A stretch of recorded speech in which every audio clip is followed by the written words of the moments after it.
right, what is up, everybody? Welcome back for another episode of the Giveaway Show. I'm Carl Stux Comics. Welcome to my channel. Excited to have you here joining us tonight because tonight we're themed and excited about celebrating the return of Superman to the multiplex. So this is going to be the premiere weekend. This has been the premiere week for the 2025 Superman, directed by James Gunn, starring David Cornsweet as the new Superman, Rachel Brosnahan as the new Lois Lane, and Nicholas Hoult as the new Lex Luthor. And this is in addition to a huge supporting cast that could or couldn't be a help or a hindrance in this case. But we're excited. We're going to go over some of the scores, get some of our takes on it. And then we're going to talk a little bit about just Superman as a character, what we like about him, what we dislike about him, and some of our favorite Superman storylines and moments in the comic books. That's what we talk about here most, is comic books. For giveaways tonight, I've got 2 prize pack Superman bundles that we're going to be giving away. The first is this foil facsimile of this iconic Neil Adams cover from Superman number 233. Going to be giving this away. Oh man, I need that. A Superman Day, Superman for All Seasons number 1, a Superman Day Jimmy Olsen's Super Cyclopedia, and then a Superman Day copy of All Star Superman number 1. So that all those will go to one lucky winner. Second giveaway of the night. It's all 3 of the same Superman Day books. Those are going to be included as well. And then this one's going to be the foil facsimile for Superman for All Seasons number 1. I want the channel membership upgrade right there. No, that's not an upgrade. We're not doing an upgrade tonight because these are pretty awesome bundles that we've got tonight that we're going to go. So, hey, let's go ahead and do some shout outs to the chat and talk to everybody and see what people are doing, because we've got a full house here tonight. Hey, make sure also hit that like button if you haven't already, so you can let us know that you are here and get the algorithm to let people know that we have gone live. All right, so Emma Dudley says, hello, everybody. She is dropping in at 8:40, about 30 minutes ago, then followed by L Green Machine. 3 good nerds. Good to see all of y'all hanging out. I don't know about y'all, but I'm super pumped to see Superman. Hey, me too. I am. Lots of really cool movies this summer. So it looks like it's going to develop actually into a 4-way battle. There still might be some other dark horses because F1 has come out and by all accounts is a fantastic movie.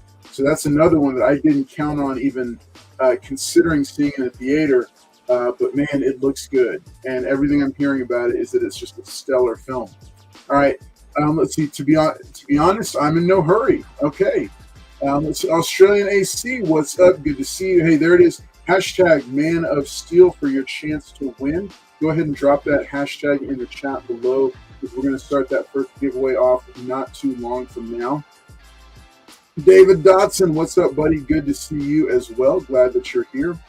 3 Good Nerds says, I've been patient waiting for all the other comic book movies to drop on Netflix, but the Christopher Reeve Superman movies are what hooked me into comics as a kid. Hey man, this Christopher Reeve books are awesome. I mean, movies are awesome. And yeah, I remember those with fondness. I was showing my daughters the iconic helicopter rescue scene. And yeah, it's still kept their attention. They're modern 2025 tweens, and their attention is still kept. All right, 3 Good Nerds says, I have a soft spot for Superman. Let's see, Liz Barnes dropping in and saying hello to the chat. Let's see, Emma Dudley as well. Emma Dudley, we're gonna have to make you a moderator because you're always here. Not feeling well, but I'm still listening. Good to see you. Hey, A.O. Wolf dropping into the chat. Hey, Wolf, I have a book for you that I need to pass off to you sometime soon. All right, so hey, yeah, go ahead and start dropping into the chat. Hashtag Man of Steel for your chance to win, because we're going to do that giveaway pretty shortly coming up here. But let me go ahead and bring out the rest of the panel. We've got a full panel tonight to talk about Superman and just kind of Superman as a comic character, as well as the new movie coming out. First up, I'm going to send it over to JT Comics, who is he's actually on stakeout right now. He is reporting live from the theater parking lot, and he's watching the crowds as they flood in to buy tickets for Superman. JT, what's going on? What's going on, everybody? Yeah, I'm in the car. So when I get home, I'll be all settled in, but I'm out right now. But glad to be here. Glad to see you, Carlos. Glad everybody that's here in the chat. We're going to have a good night. Nice. All right. Hey, I saw a rumor, JT, that we are in a period of enrollment. Is this correct? Sort of. Yes. Okay. Is it anything to announce, or do you want to wait on it? Either way is fine. No, not as of yet. I know there is. Okay, so how we do it is with this new group, we have like a round table. So there's members at this round table who are selecting people. So I'm not in that table, so I don't know who these people actually are at the moment. Oh, okay. Yeah. So I would have thought you'd be on the round table. You know what? I'm going to have to message the account and say, look, I want to nominate JT Comics for the leadership roundtable. I didn't want to be on that round table for. Yeah, he ain't getting my vote. Yeah. Oh, God. How did you unmute yourself? Huh? No, I unmuted him, and somehow he unmuted himself. He unmuted himself. All right. I'm not voting for him. He did it again. Yeah, he keeps turning the mic on, and then the camera on, and then turning it off again. All right, let's go. Okay, we'll you just let us know when there's something to share about it. But I'm keeping an eye on it and seeing what the status is of everything. Let's go and take it over to the future Batman, currently brooding in his secret Batcave lair. So, guys, we are here for another Wednesday episode of the giveaway show, and you're tuning in with us. Yeah, don't sound so excited, buddy. I am excited. So let's get this going. Nice. Back after 3 weeks? I'm back after 3 weeks. I know, dude. You've been like out. I've been working, man. I've been. I know. And look at this crap, man. Look at this hair. Look at this. It's just been growing. It's been growing out. So, dude, that is a luxurious mane of hair that I am envious of, and Paul is probably envious of as well. So, yeah, that's not. But let's get this going, guys. Let's talk about this. All right, let's send it on over to Paul Comics. Can't keep his mic off, but let's see what he's got to say. Appreciate everybody being here tonight. Thank you guys for showing up. Me and Billy have our work cut off for us tonight because we not only do we have Carlos and JT, we don't know what information. We also got future Batman. So thank you guys for showing up. Hit the like button. Thanks for was it David Dotson and El Green on the Comics Expense Paper show. We had a great time on there. We will be having another one on Friday. But yeah, hit the like button, guys, and just pray for me and Billy. We got a lot. Oh, and we're gonna see Carlos Carr tonight, guys. Okay, awesome. All right. Hey, so we got more people dropping shots in. Carlos, have been kicking any senior citizens around lately? No, not as of late. All right, let's see. Emma Dudley is shouting out Paul as well. All right, hey, there's Emma. You haven't already, so we can get the algorithm kicking, let people know that we are here. We're gonna go ahead and we're gonna bring up the giveaway screen. Hashtag Man of Steel is what you want to enter. You got really good odds right now because there is Billy is taking up too much screen time. Great. Too much screen. Too much screen time. In screen. He does not like the amount of space he is taking up on your screen. All right, so we're gonna be diving into Superman, the 2025 release from James Gunn and DC official.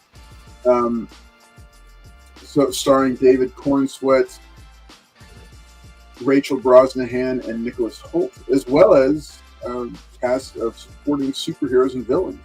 It's kind of cool to see some of these characters that are dropping in. I'm looking forward to seeing how those are going to spin off and what they're going to look like and feel like. What's up, Mike Bravo? Good to see you there as well. And as Gerald Yates, shout out. Hey, if you're not a channel member, let me take this opportunity to shout that out and let you know about it, because we are sending out packages right now. Have been sending out packages. One of a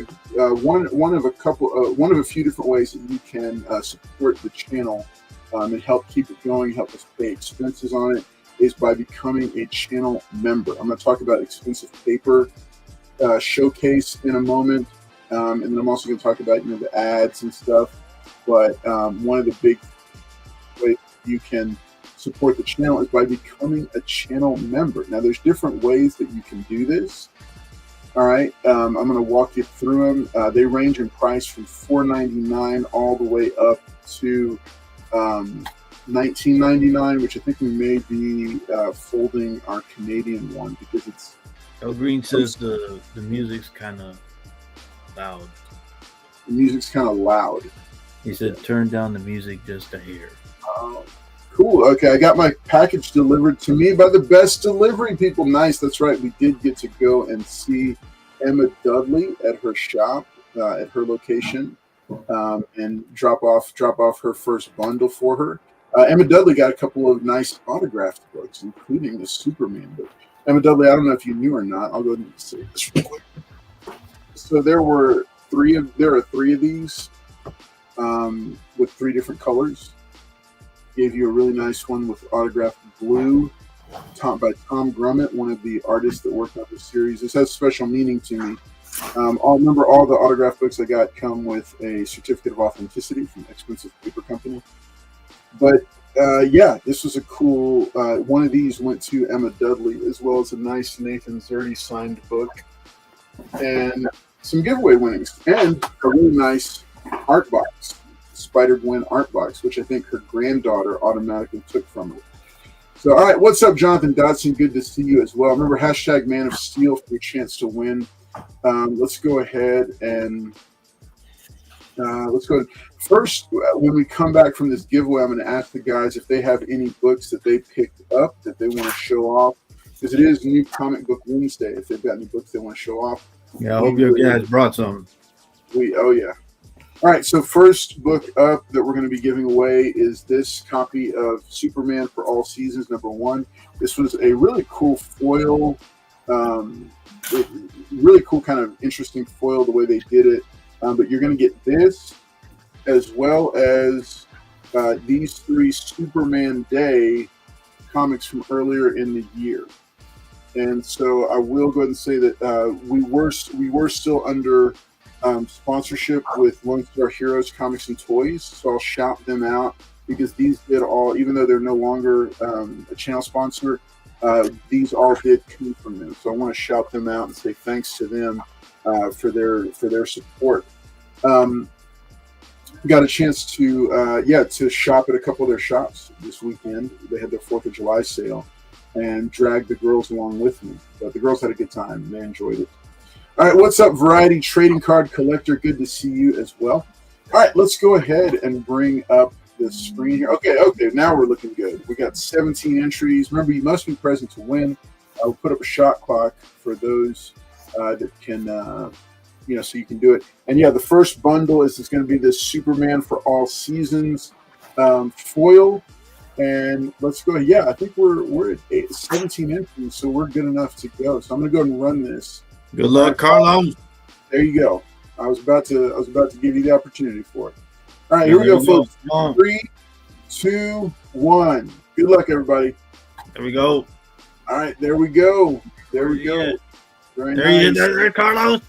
There he is again. Oh, come on, baby. Oh. Castro. All right, congratulations, Joffrey Castro.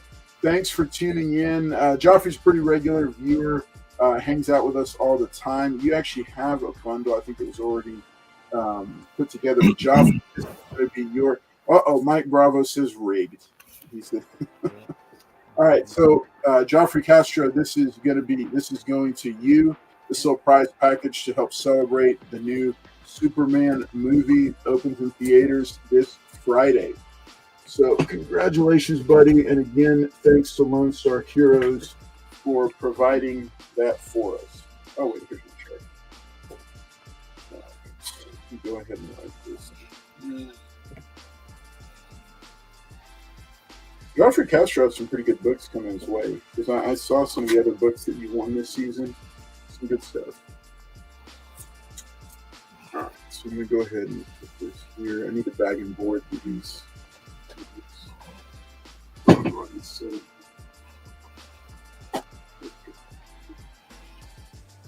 There we go. Okay, cool.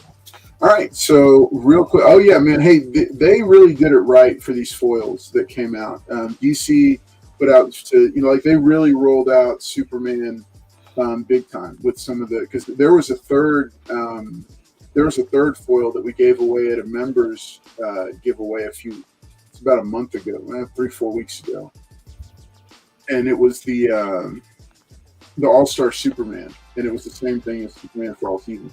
I don't even have a copy of those foils in my personal collection. I ended up giving all of them away.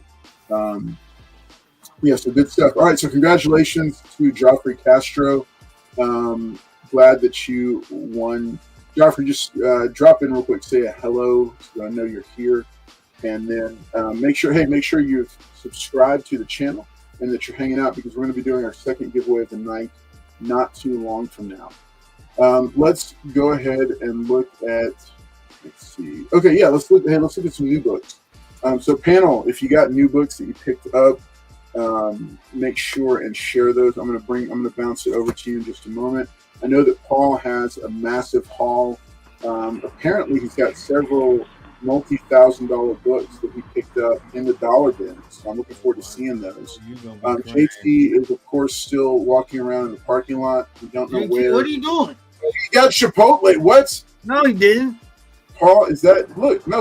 You got. We had to get some food because we took out some food after work and it wasn't defrosted yet, so we got to get takeout. Trying to feed the family. Oh, nice. That has happened to us too, Paul. What do you think? What do you think about Chipotle? Is that a nutritional? I don't know what he's eating. That's not healthy, there, JT. It's healthy. It's Chipotle. All right. So so JT is on the move again. Remember, staking out things is hungry work. But we're going to take a look at some of the new books that people snagged. Like I said, I went to the Lone Star Heroes 4th of July sale. Found some pretty cool books, including the original Superman for All Seasons, issue number 1. Superman Birthright, issues 1 through 4. This is 2 through 3. I've got number 1 up there. Oh yeah. Oh my goodness. I've got way more books. Joffrey said, "Wait, I won." Did he make it in the 4 minutes? No. All right, Joffrey, man. We have 4 minutes, man. Joffrey Castro, but fortunately, I think you're within the 4 minutes. All right, let me just show these off real quick.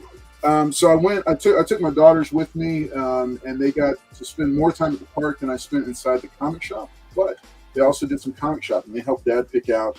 I'm a big David Nakayama guy. My youngest, actually found the best David Nakayama Flash cover, but I found one which was I thought was pretty sweet. So I snagged this at the sale.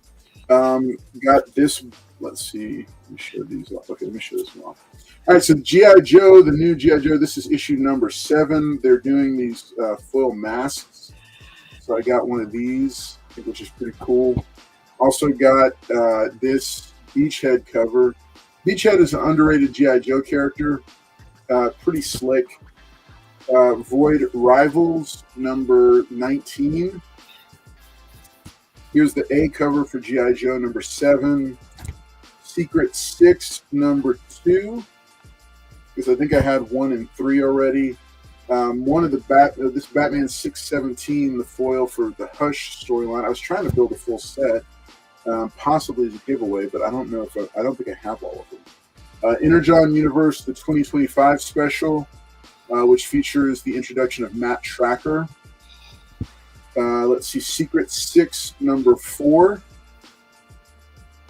which I wanted to pick those up to see what they've done with one of my favorite super teams. Batman and Robin number 19. I just noticed this has a crease. It's color breaking. It's a dope cover though. Void Rivals number 20.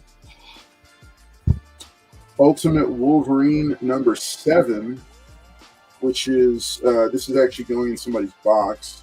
This is not mine.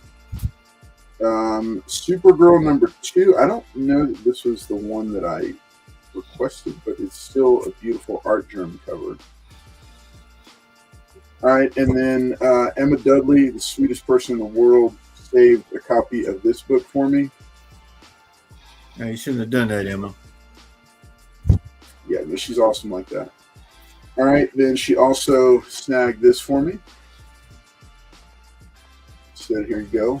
Are you kidding me, Emma? She's got it, man. She's got it. She knows what's up. All right, then today snagged this bad boy by, again, favorite artist David Nakayama. Transformers number 22, part of the connecting cover set. Emma, really? No, this was from Comic Vault. Yeah. Yeah, the Comic Vault is the next few books.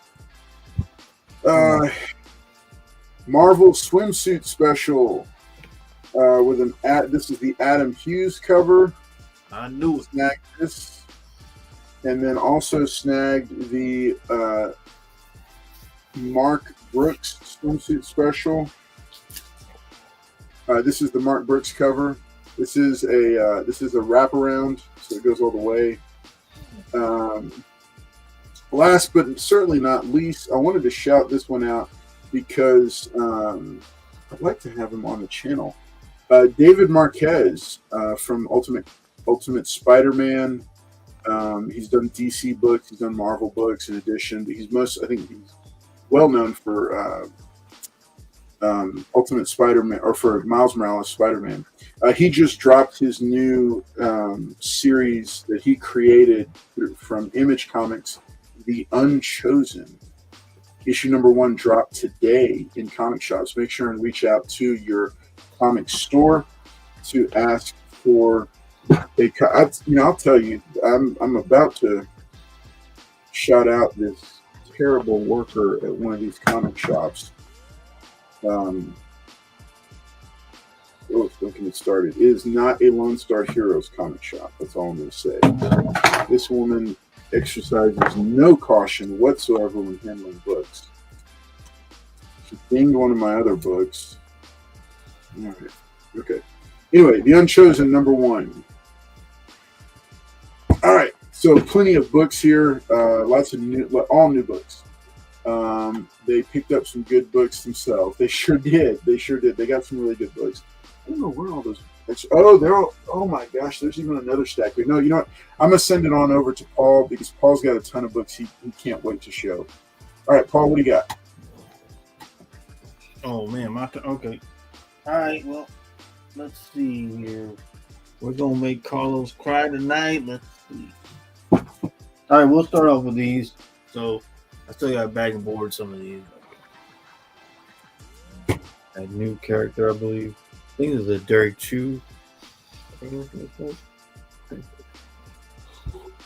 that one. X-Men 17. She dies. Yeah, she dies, I know. Supergirl number 3, Art Germ. Carlos said number 2. We got this one. This is really cool.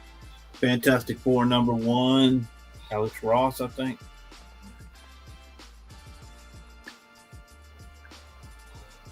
This one's cool. It finally came in, so I got Zilla Heist. Oh yeah, nice. What's it called? Was it That Christopher Nolan movie. Inception. Inception. That's right. Yeah. Yeah. Inception homage.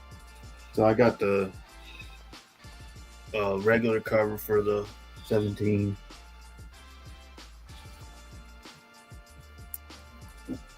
So I got this one. This is an Art Germ Wonder Woman. Is that a foil? Yep. Okay. Foil. Yep, foil. I got this one. Gotham City Sirens #2. Foily. Harley Quinn. What's up, Wolverado? And you know, your boy is a big time David Nakayama fan, so got this one for #22, Optimus Prime. And you know, I'm a big time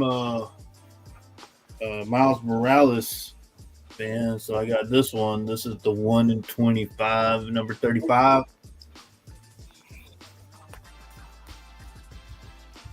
Must be nice.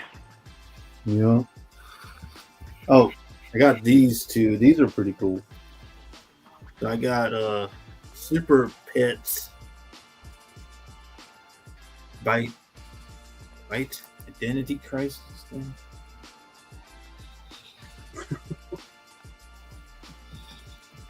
And then this one to go with the Jeff Infinity Paws.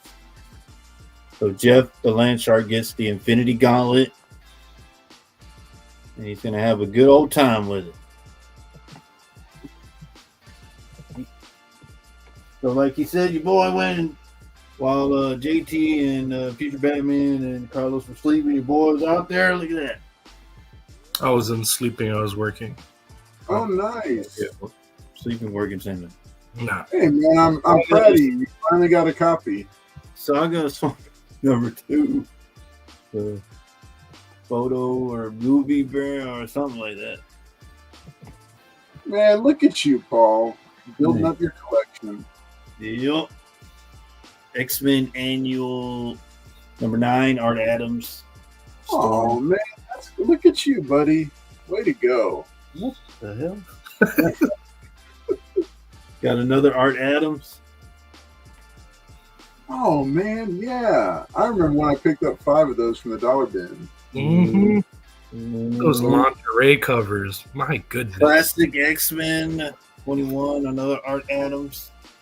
Oh yeah. Is that your favorite cover, Paul? Is that why you picked it up? Yep, that was it. Yep. Your boy got some X-Men. Oh, that's Silvestri, right? Isn't that Silvestri? Yeah, Sylvester. Yep. How you feel about that cover, Paul? You like Wolverine's face? Yeah, got these signed by Tom DeFalco, Ron Friends. Okay. All right, here we go. We got these. Got Harley Quinn #1. Bruce Timm. Got this one, Captain America 323. Oh yeah, it's good to have a few of those going around. That's the butt chin cover, right? Yeah. Oh look, hey, don't talk about Cap that way.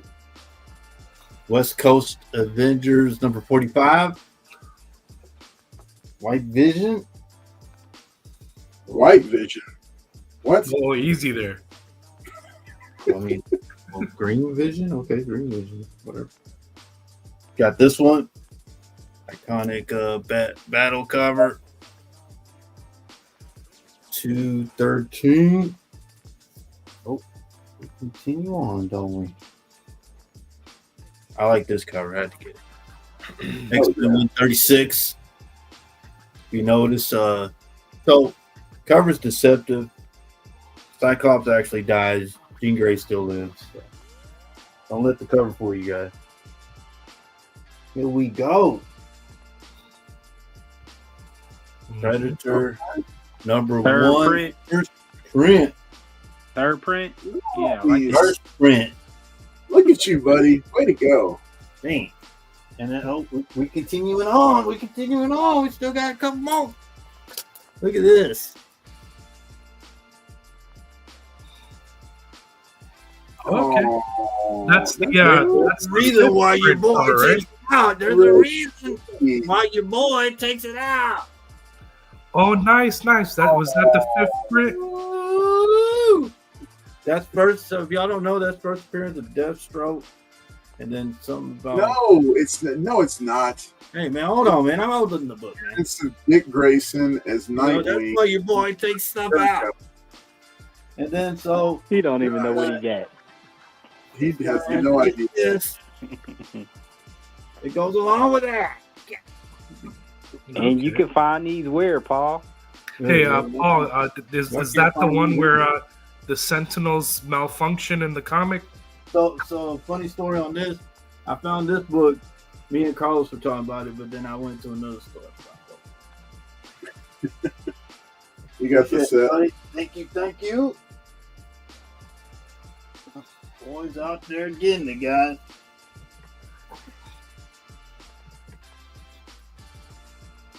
Everything like stuff. Good job, Paul. And tell them where they can buy those from. You'll be Yeah, telling nowhere. them I where. already picked them up.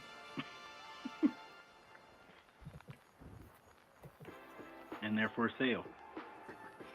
Maybe some of these will be on Comics on Demand. Stay tuned on Friday. There you go.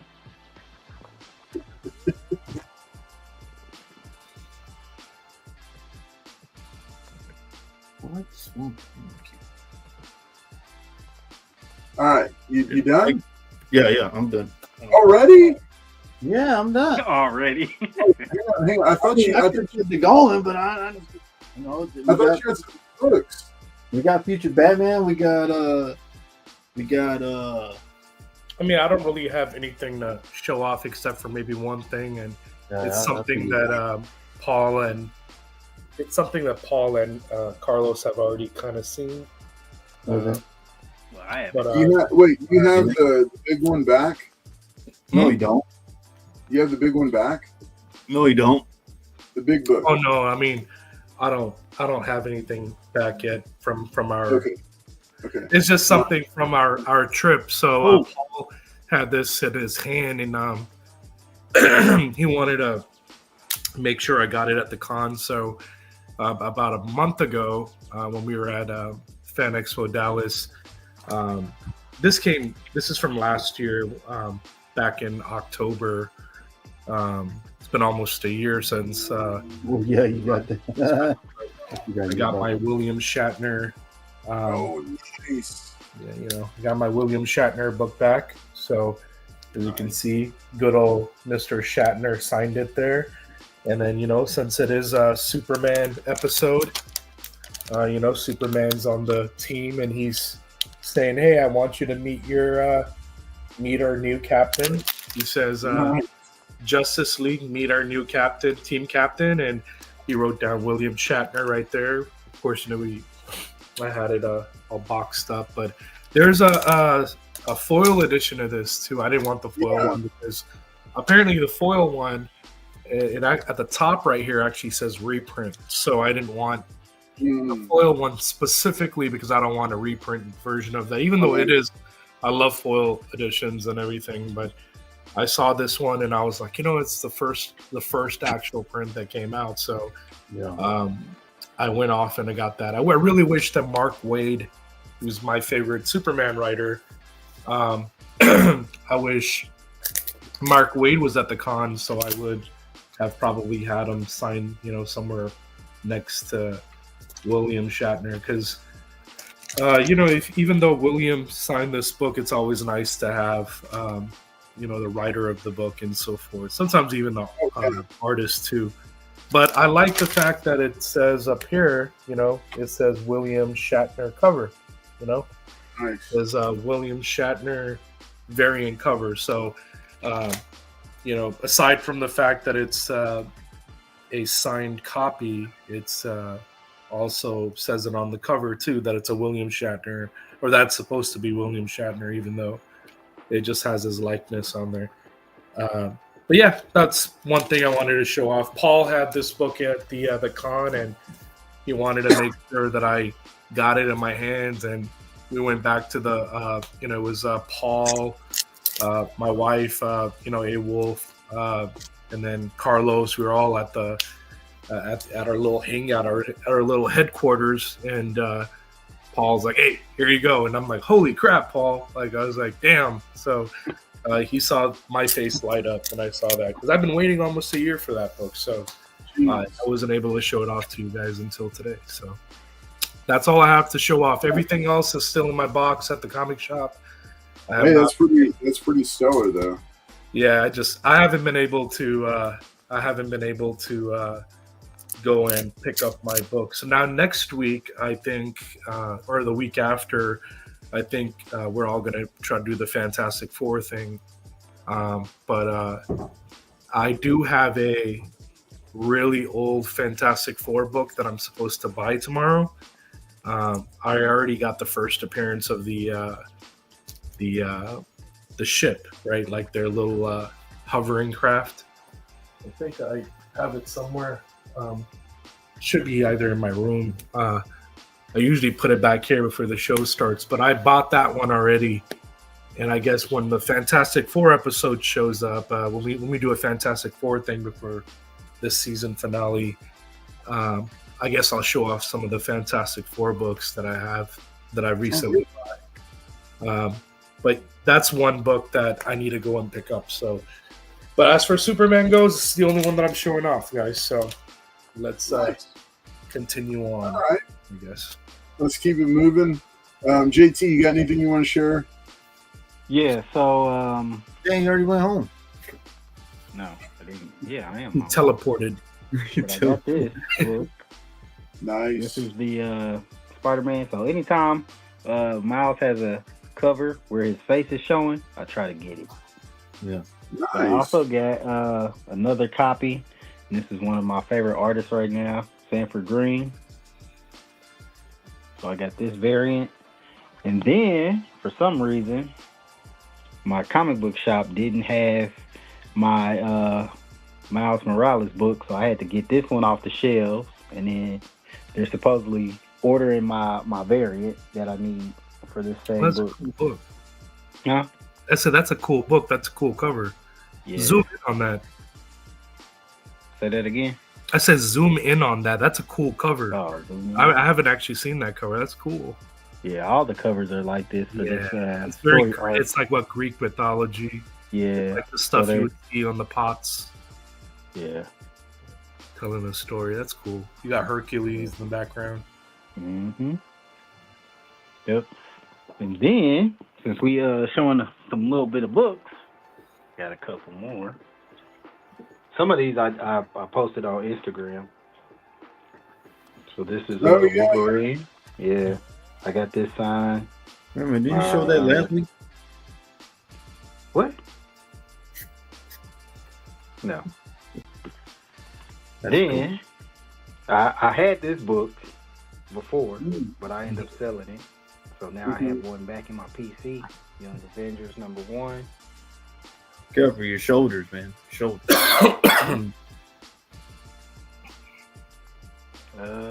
What else I got over here? Oh, this is cool. Got this by Gene Ha. So that's cool. That's cool where you put it at. That's cool. Right. We put it right there. Rico Renzi signed this book for me. Right here.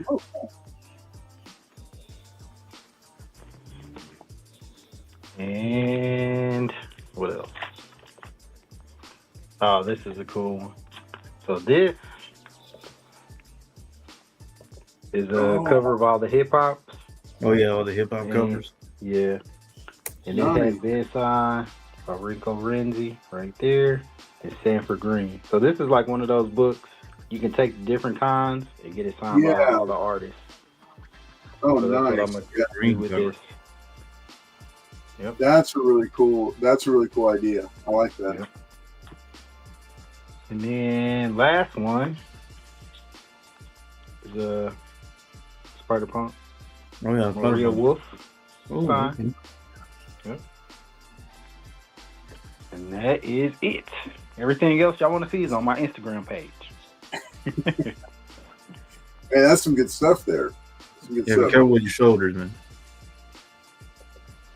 All right, so so I've just got a couple more, but we're going to dive into the thing.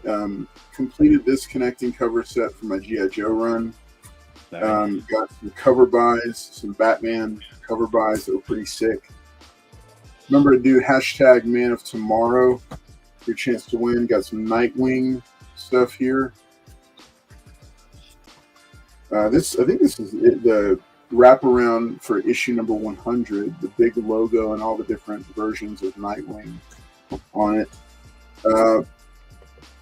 Let's see that one. Let's see that one. And then these are really cool. So these are from a while back.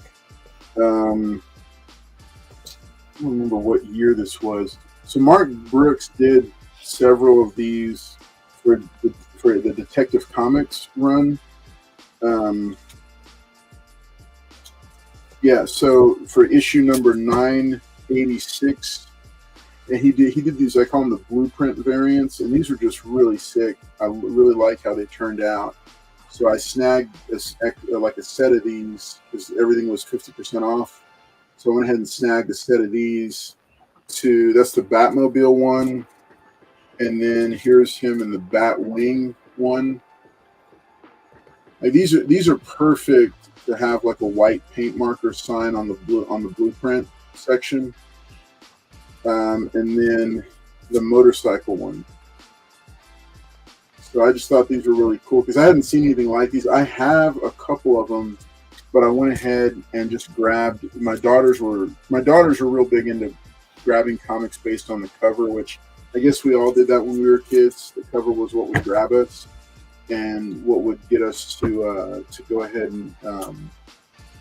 and Larry Green, they saw your card with your preferences, so they wanted to pick this book out for you to go in your next box. It's just a random Flash book, but it had both Green Lantern and Flash on the cover, really cool artwork, and they liked it, so they wanted to pick it out for you. So, so those are the books that we picked out, or that picked up this past. What did you pick up? What books did you snag this past new comic book day today?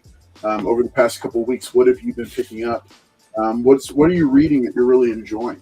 Is there anything that you just say, man, this is great, and I'd love to recommend it to other people? I know, Mike Bravo. I know, yeah, and me too. I mean, I see a good cover, and I have to fight. If I don't have the budget, I have to fight to not pick it up. There was some cool stuff, and they picked out some good stuff too, but they have it downstairs. Each of them has their own blank white box that they've decorated with markers, and they've drawn pictures and stuff on it, so they each have their own comic box. So they've got their books down there with them. All right, well, enough of new pickups because we are so far into the show already. We haven't even talked about the movie yet. This is the Superman premiere. That one looks like fun. What's up, Real James Willie? Good to see you. Glad that you're hanging out here in the chat. Hey, so if you are, if you're wondering about the new Superman movie that is dropping this weekend, it's everywhere. They have dumped, I think, from what I understand, the movie itself cost about $380 million, and Warner Brothers has dumped an extra $200 million in global marketing alone. Advertising. Yeah, just for advertising on the global scale. That's not even domestically. There lots of money going into putting this out there. It is everywhere. I've really been enjoying the way they've promoted this movie, and how they have kind of rolled it out. And I wasn't as big a fan of the trailers, to be completely honest. I felt like, I don't know, they were kind of it was kind of a very middle of the road kind of a thing. But yeah, the more and more I'm learning about this and the cast, especially David Cornsweet, and just kind of the way, the more they're revealing about it, the more I'm liking it. And of course, it wouldn't be a major movie in 2025 without some sort of little bit of controversy around it. But for the most part, it seems like audiences and critics both alike are responding favorably to it.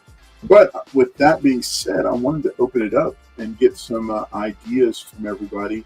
Oh, that's cool. Future Batman, answer it. I can't. Or will he keep you on the phone for a long time?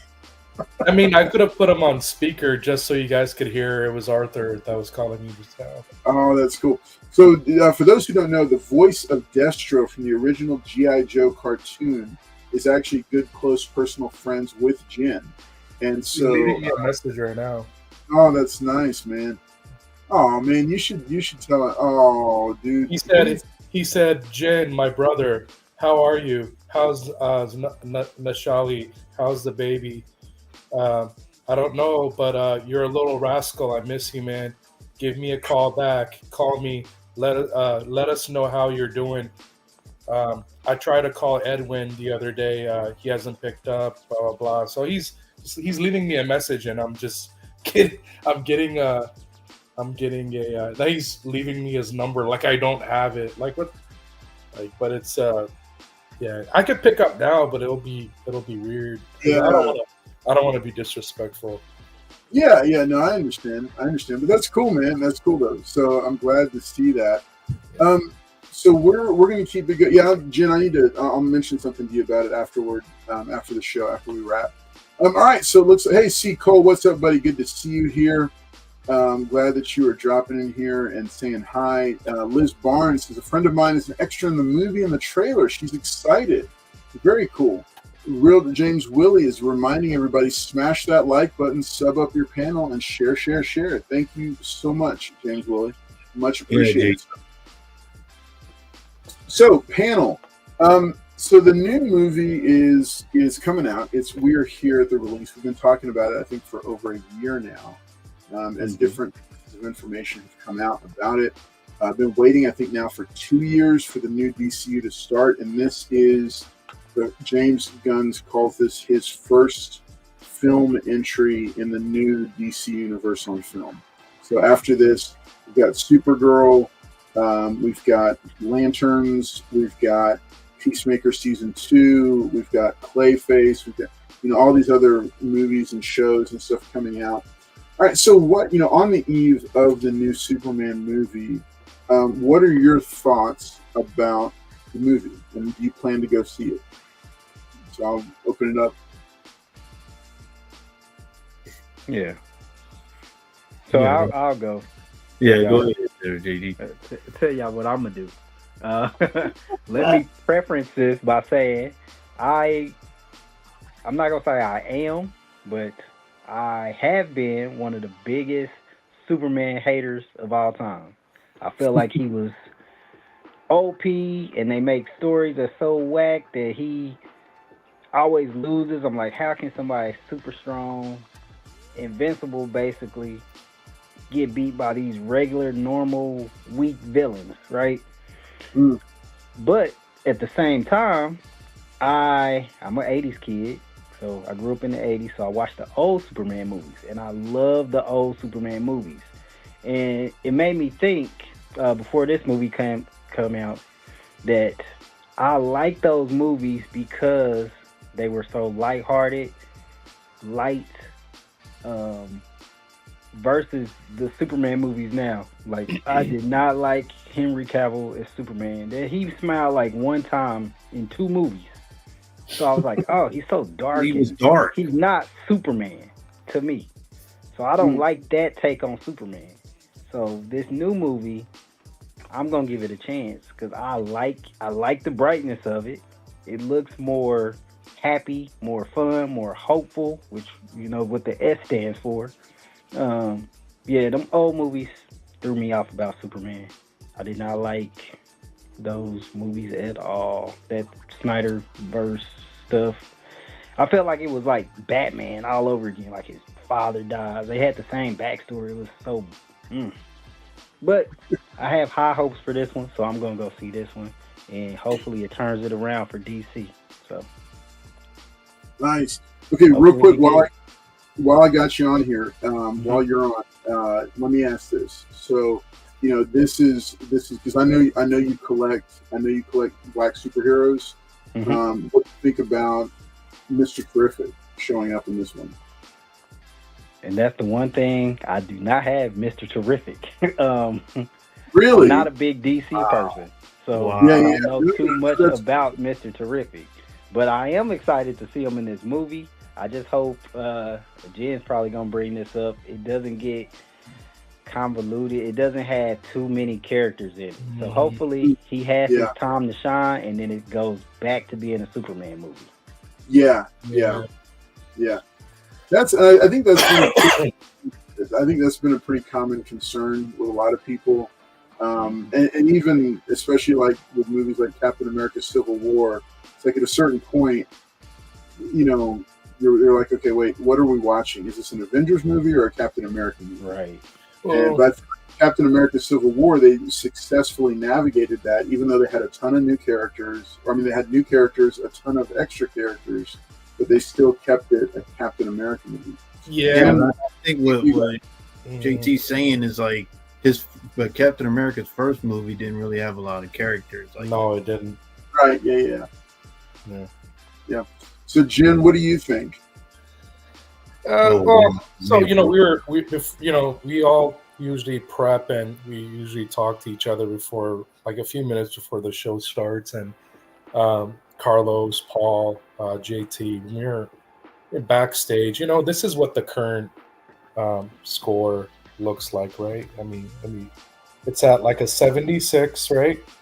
And then it's at a 90 for all the audience. The entire audience has given it a 90. And that's people liking it, okay? So we don't know what their ratings are. It could be like a 7 out of a 10. Yeah, I'll go ahead and bring it up here. So we were going to get into this. You see, remember earlier this week we saw that.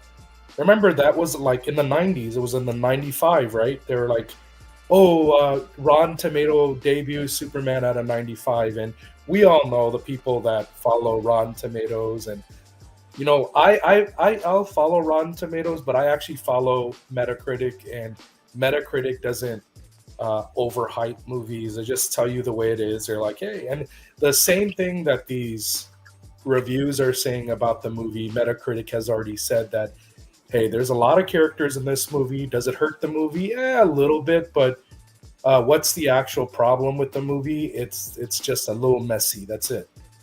The problem is that it has different tones throughout the acts. So you have a serious tone, then you have a kind of like a goofy tone somewhere in the movie, and you still have the James Gunn jokes that are still in there.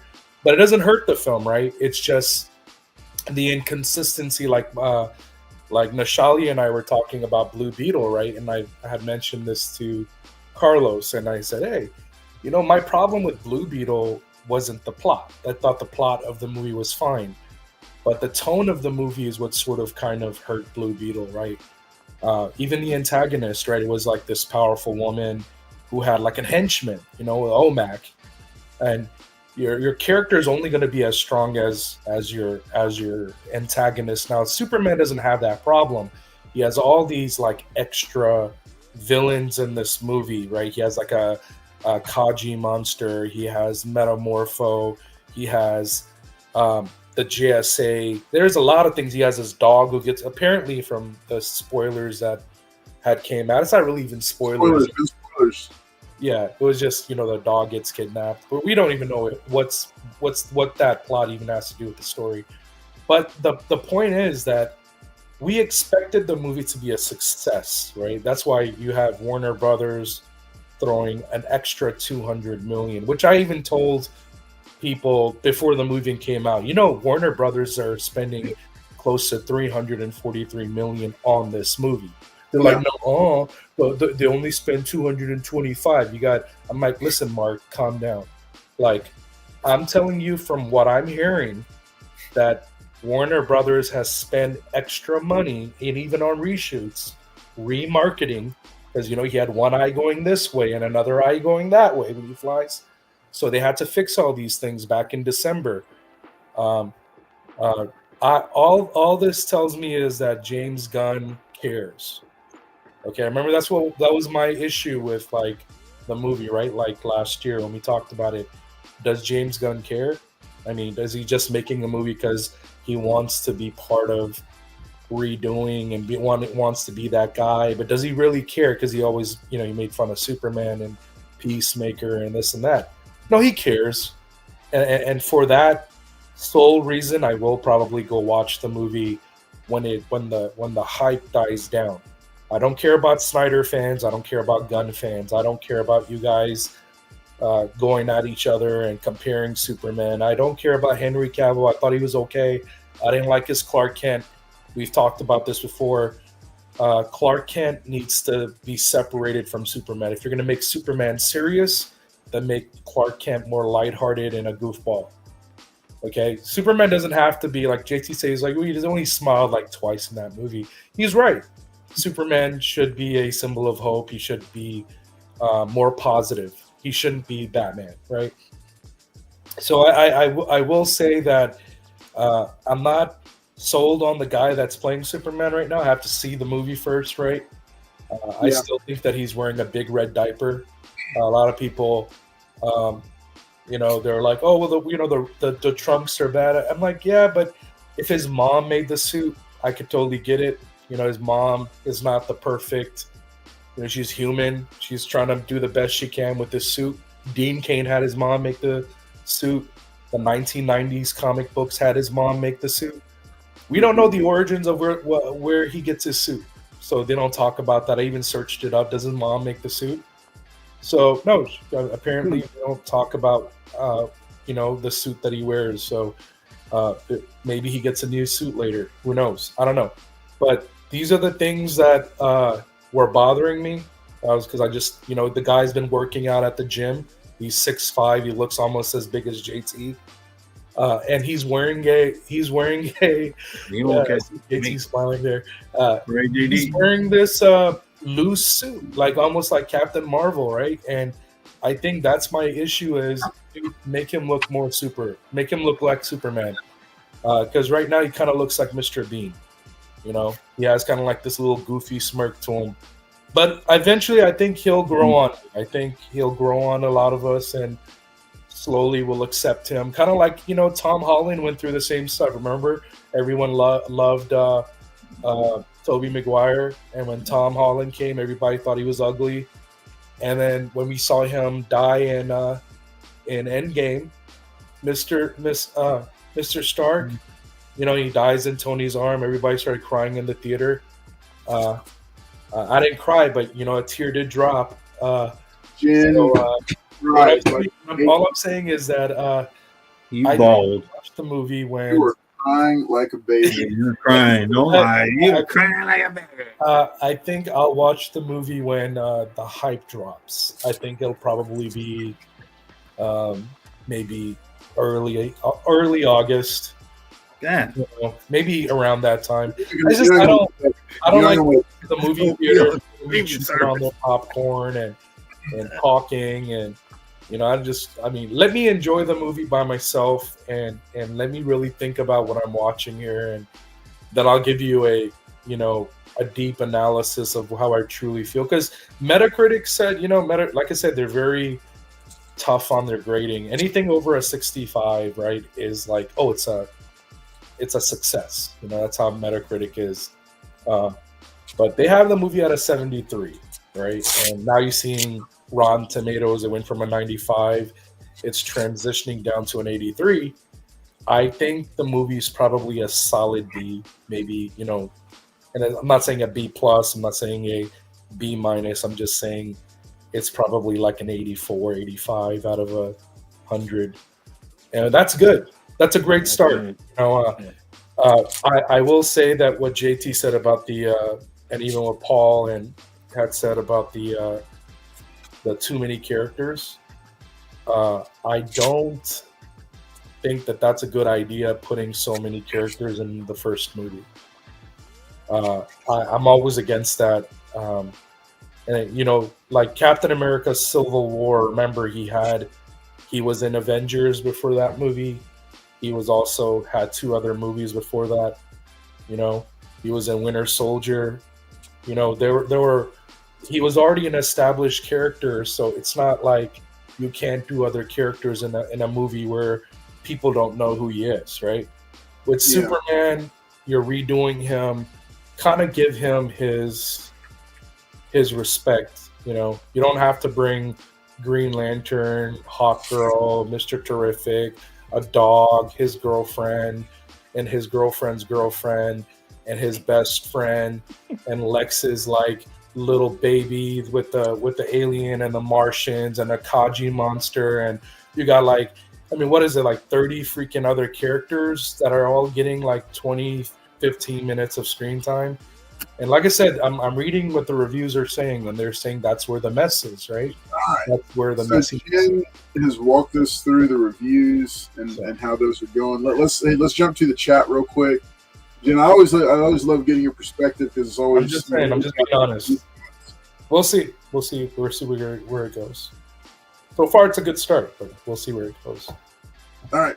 Hey, let's take a look at what the chat is saying. Here we've got plenty of, we've got some people dropping stuff in here. So Jaffa Castro is excited for the movie this week. I am as well. Soups is kind of boring, is what Tony Stank says. Wolverado says Cavill's Superman was the Witcher in tights. I haven't seen Witcher, so I don't know if that's true. Dark and brooding. Lots more. I've covered on the channel, I think, extensively my problems with Man of Steel. As much as I really did like parts of the movie, there's a lot that I liked about it, but I had 2 major problems with it. The way the dad dies, and then because it shouldn't have been Superman's choice, and then the killing of Zod, which has been debated and discussed ad nauseum. Victor DiGiovanni says, I think Superman could have used even more characters, maybe not with speaking lines, but on TV, newspapers fighting in the background like the Space Imp. That's kind of what I was thinking is going on here. And yeah, I mean, I think it's all in how you handle it. Mm-hmm. It's all in how you handle it, and it's all in the execution. You know, at this point, yeah, without having seen it, I don't know. I really don't know. I mean, it could work. Assembled it.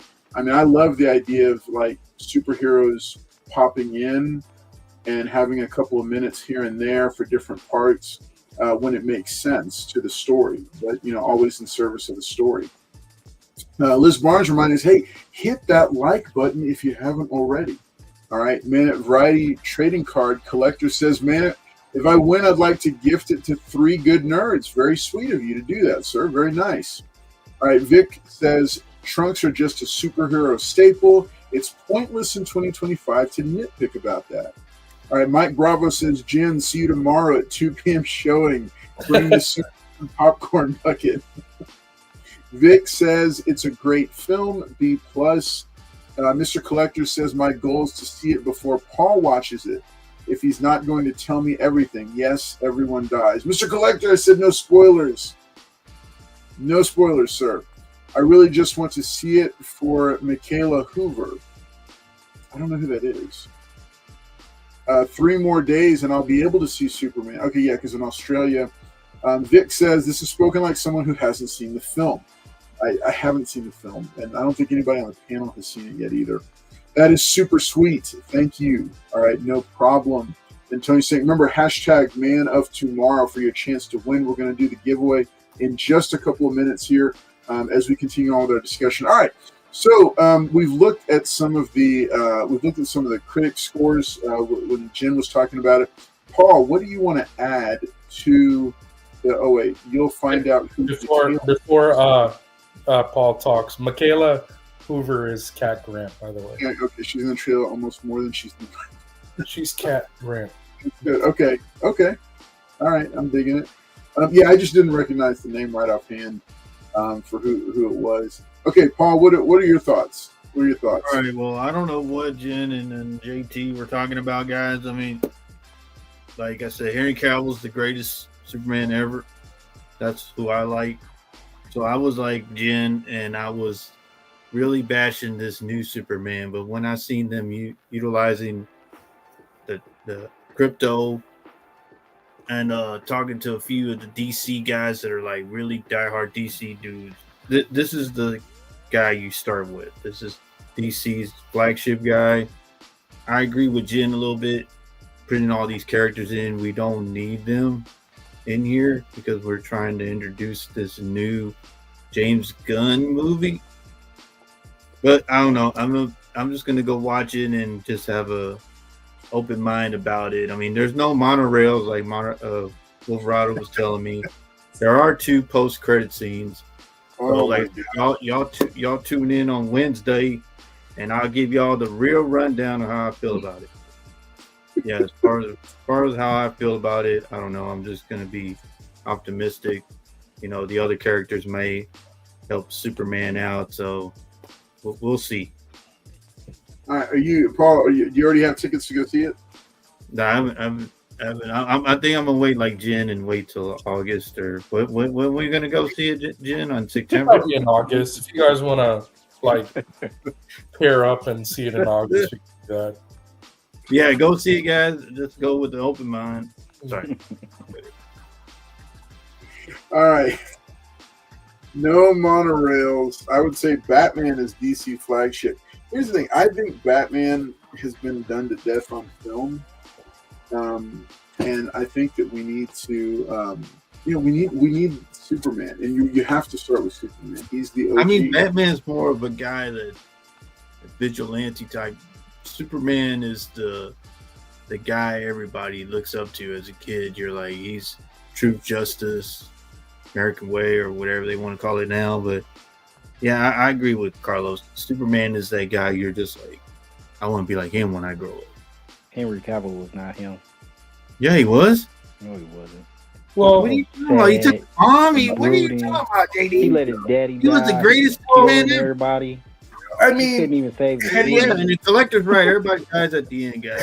Henry Cavill physically, his physical look was the embodiment of Superman, but his personality was more like Ultraman. I don't know what you guys are talking about. I don't know what I'm just happened. saying, You know, he's let's horrible. take these shoulders He out, acted but more like a villain. That card says Cavill was the hashtag greatest Superman ever. no monorails epic fail. Vic Digital says this world is more like Justice League Unlimited cartoon. Heroes are just here and everywhere. That show showed how quickly we, the audience, could accept endless new characters. That's a good point. Okay. Yeah, I like the idea of a lived-in world. Paul showed me his kid's ticket he purchased a month ago for tomorrow. Yeah, out of here, you collector. Yeah, I don't know about that, Victor. If that was the Yeah, case, tell him, then man. the reviews wouldn't be Batman does proper. make a lot of money. Batman has been the lion's share of DC Comics for a while. I agree with Tony Stain. Darth Lucian, I need to hear from you before you're eligible to win. All right. Let's see who else we got. Let's see.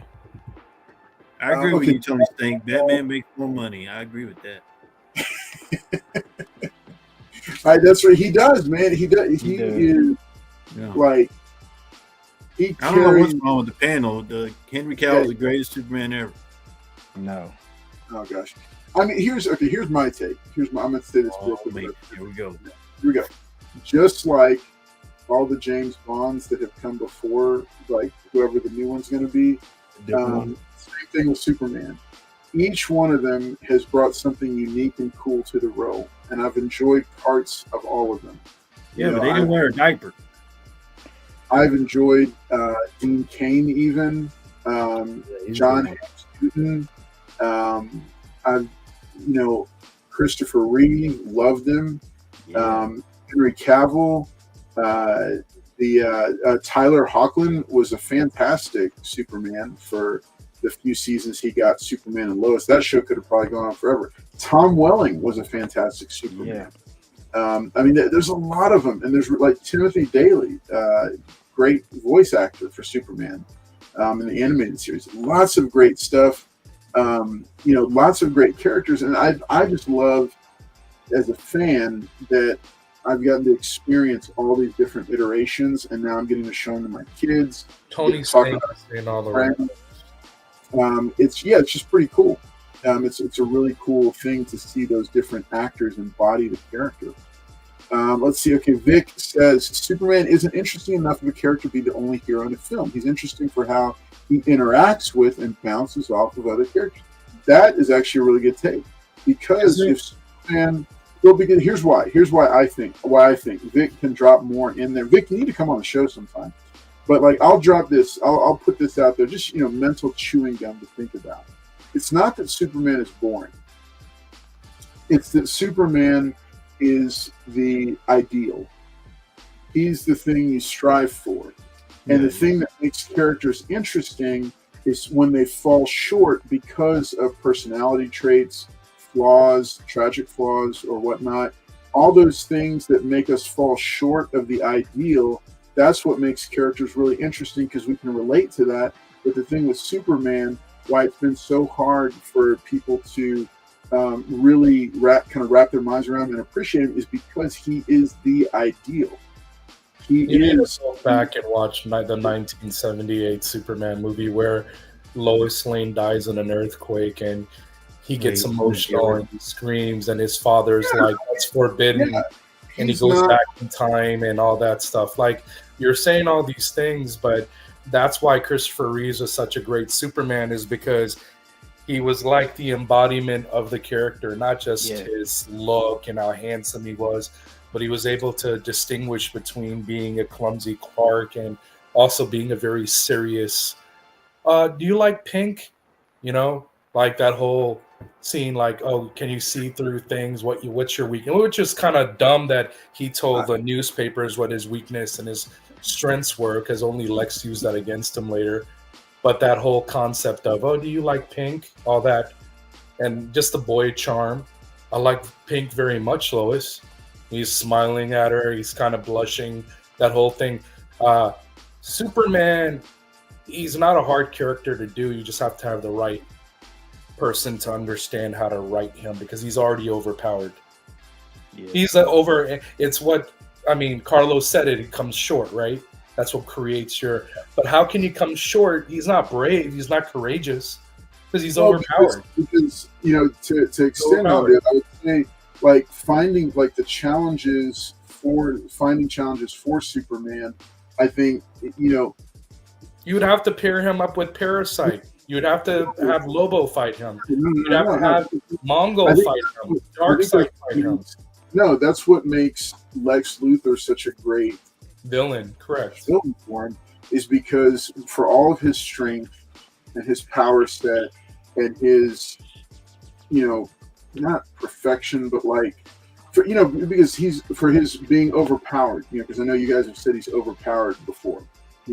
For all of that, Lex Luthor can still find chinks in his armor and go after him. And I think that just elevates Superman even more, because you have this awesome villain that is able to do all these things like that. I don't know if everybody's seen it. We can't play it here because of copyright claims. But the scene it's online. It's been shown on lake shows, and it's also been released as its own. It's the clip where Superman comes into Lex Luthor's office, demanding the return of the dog. Yeah, and you see a regular mortal man, albeit an incredibly smart one and shrewd and cunning man, facing off with a godlike alien being, but they're still standing toe to toe, because he knows that the things that make Superman the ideal are the same things that also limit him. He's not going to cross over, and he's not going to cross the line to get what he wants. He has all the power in the world. Break somebody's neck. Well, Lex, the character in the comic, believes that Superman will decrease the progression of society. So he thinks that humans don't need a Superman, because then we're going to rely on him to solve all of our problems for us. That's actually the Lex, the character. But I think this is the most faithful Lex. I think that from what I've been reading is that it's the most faithful that we're getting here. Like, this is the Lex that that we've read in the comic books and so forth, which is great. Him breaking down the door and doing all that, no, I don't know about all that. I know there's different writers or artists that have done Superman that way, but it wasn't over a dog. He's not John Wick. He's that's the thing. but it's over genocide. Even in the comic book, it was over genocide. It wasn't over. And with him being able to see through things, he would have been able to find the dog. I mean, even in Superman All-Star, the dog can kind of handle his own. I mean, there is that. I'm pretty sure they'll throw an homage of Superman and the dog in space sitting on the moon or something. I mean, I'm sure they're going to throw back to all these things, things with it's a story about a boy and his dog, right? That's where they got you. Yeah, but if you're an owner of a dog, more than just you're going to be like that. Well, hang on. Let Paul. Paul, what were you saying? No, I was just saying, like, with I understand what Jen's saying. Like, you're so OP or he's, but if you own the dog or if it's part of your family, that's how you. I mean, I watched that clip and that's how anybody would react. Where you're gonna go crazy trying to find your dog or animal, whatever. I think the movie's gonna be pretty cool using that perspective. But yeah, I agree with Jen. He's so OP. The dog's OP. I mean, you got a human being like him just holding him. We just need Injustice Superman. That's what we need. No. We're tired of the bad superhero trope. Yeah, let's Injustice Superman. That's what we need. All right. Let's see. Chris was the true Superman. Enough said. Chris made a good embodiment of Superman. Slapstick, and he was so good and serious and heroic as Supes. No one else has made Clark as fun. Henry Cavill did. And he's so powerful that it's just an arms race to give him a challenge. He's always the most powerful person. That's not a lot they can take that. Right? Yeah, thanks. That's exactly my thoughts, Jen. Mike Bravo says Christopher Reeve went to Juilliard. The others did not. Oh, yeah. All John Wick on Lex. Where's my dog? Yeah. All right. Thank you, Lucian. Appreciated. Vic, this is my favorite Lex we've ever had on film. Animated Lex is still the best. I think we've also had a lot of really great Lex Luthors because they're, nothing beats that little kind of laugh of Gene Hackman's that he does. And he does it in all his movies. It's a Gene Hackman original thing. Yeah. And, but that little laugh, man, you don't know what direction he's going in when you hear that little laugh of his. And then Michael Rosenbaum, I think, is incredibly underrated. Yeah, he is. Lex Luthor Smallville, because how do you make that character interesting for 7 seasons and people still gravitate towards him, people still like him. All right, this is my favorite. Okay, yeah, removing those guardrails is what makes Homelander such a great antagonist. Okay, future Batman saying I agree. Victor, hot take, I've always hated Hackman's Lex. I just love Hackman. He wasn't bad. He's the best Lex. I'm just going to say I love Hackman. I like the nephew. Great. Smallville was a great show. Smallville is an underrated show, and the thing is, Smallville does. I think because it came so far ahead of a lot of these other shows. Because remember, it was before the Arrowverse. Before the Arrowverse, all we had in live action was Smallville. Like as far as like the DC universe as a whole, you had different little. You had Superman on TV, and you had other. You had that one other show though. What's that show with? I'm sorry, Carlos, for cutting you off. I just wanted to add that on there. The one with the girl, Batman's daughter. Remember that show? She had like the short hair. Oh, yeah, it only ran like one season. That one didn't last long enough at all. That one got something. Gotham. Can't remember what it was called. Yeah, I don't know if it was Gotham. Come on, guys in the chat, you know what I'm talking about. Search it up. Yeah, no, I remember that show though. That show actually had a pretty good. It was good casting. It just didn't last long. It was just like a season. Yeah. It was. All right, let's see. Hackman was one of the greatest actors ever. Mr. Collector says people that grew up watching certain superheroes will always be their favorites. I'm not fond of this Superman, but to some kid, this will be their Superman. Can't be mad at that. True, very true. That's a- Billy, are you okay? Billy, blink if you're okay. Billy Blink. Billy. Oh, he's okay. All right, yeah, okay. All right, agreed that Hackman is one of the all-time greats, but the way Lex was written, real estate development, the big villain, plot, 3 I actually agree with them. That's good. Yeah, I agree with that. Yes. Yeah. I've been So saying it plays out eventually, so it's like, you know. Well, that's not Hackman's fault. Yeah, that's true. And the thing is, remember, Hackman was only willingly in the first movie. When they fired Donner off the second movie, Hackman left with him. Mhm. So they completed the movie using footage that had already been shot and body doubles. Which is why you got Richard Donner's cut. Right. Yeah. Yeah. So I think Hackman, they offered him a nice paycheck and he took it. He made, he gave a version of the character that worked. Do I think he's the greatest? No. But do I think Hackman is awesome or was awesome? Yes. As an actor. I mean, I have plenty of other films that I love. Here we go. So, all right. So, jumping back into the comic side of it, because I want us to do the comics. What is one either comic book moment or comic book storyline that's a favorite Superman of y'all's? Oh man, that's a tough question, man. No, it's In not. the meantime, I'll let y'all think for a second. Oh, what do you mean? The Kevin Spacey Lex was underrated. Here's the one thing I'm going to say about Kevin Spacey. I'm going to set aside like his personal life and everything that went on with him after that. The one thing I'm going to say about him was I wish that the storyline had been better because it was back to the Lex Luthor as a real estate tyrant thing. Because like if you remember Superman Returns with Brandon Routh as Superman, Kevin Spacey was Lex Luthor. I was so excited about it because the trailers made it look like he was going to be this terrifying, amazing Lex. He was really good. Same thing. I wish he had more to do and more to work with in terms of like what they were doing because it just came back to Lex, the same Lex that Gene Hackman portrayed, doing a real estate scheme. Except this time he's trying to build it out of kryptonite so Superman couldn't mess with his island. So I don't know. It's yeah. So all right. So okay, wait. All-Star Superman came along after I thought it was impossible for there to be any more worthwhile Superman comics. All-Star Superman is the definitive Superman story. Smiled the whole way through.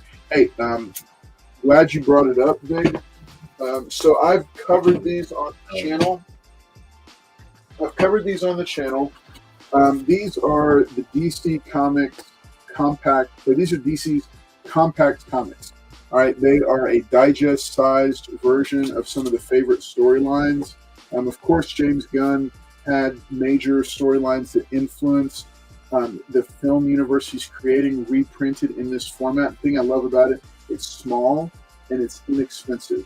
$9.99 each one of them. They've got them for all kinds of different stories. They're releasing more of them. You can get Watchmen in this. The Court of Owls was how I read the Batman one. All right, so I'll just say that these are a pretty cool way to read some of these stories and a pretty inexpensive way to read some of these stories that we talk about without having to go either find all the issues or buy a $20, $30, $40, $50 trade paperback because that's what some of them cost nowadays. So just wanted to shout those things out and wanted to shout out All-Star Superman because, yes, like Vic said, this has been one of my favorite modern storylines. I had reread this a few months ago when it came out, and then the other set that I've been rereading for storylines, I have downstairs the Death of Superman trade, but I'd also picked up the interim one, World Without a Superman, and then the final one, which is the Return of Superman, which is the features the 4 different Supermen that came back, followed by the original himself. So these are great stories to read if you haven't ever read them, and they are very affordable to find Last one I'll showcase, and then I'm going to pass it to whichever of the guys is ready to go. So Jeff Loeb and Ed McGuinness did a version of Superman Batman, or World's Finest, called Superman Batman. This little hardback, because I like to pick up my trades in hardback.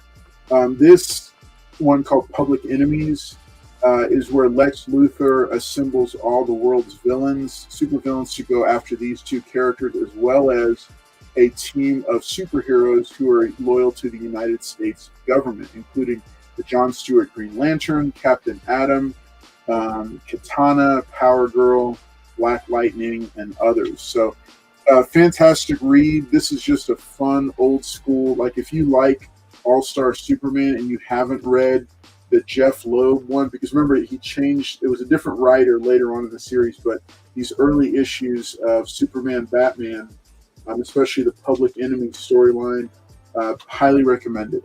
Really great stuff. Really had that Silver Age feel. All right, let's keep it going. All right, guys, which of you wants to talk about it? All right, Vic says he loves that format. Yep, worth getting.